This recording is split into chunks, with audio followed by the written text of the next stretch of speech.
So let's talk about the positive side naman of architecture. So here are the top 3 things that architecture school taught me that made me a better architect today. Number 1 on the list is expressing myself clearly.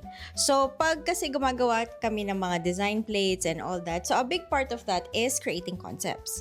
Once you create a concept, you apply it in your plan, and afterwards, you defend it. You actually explain why the concept matters in your plans or what is the idea behind the plan.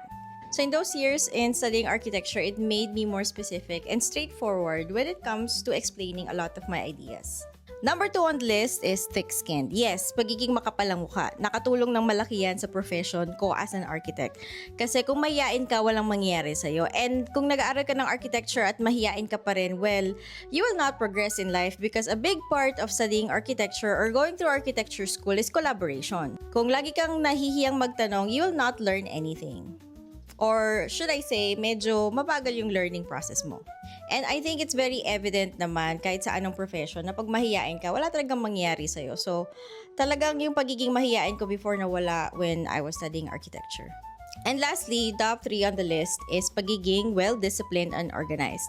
Kasi when you study architecture at hindi ka organized, magkakagulo-gulo ang mga files mo. And a big part in studying architecture is being systematic. May step-by-step process kasi ang mga bagay. So if you are somebody who is impatient, who is not disciplined, mahirapan ka talaga to study architecture. Kaya in that way, matututo ka talaga to systemize everything.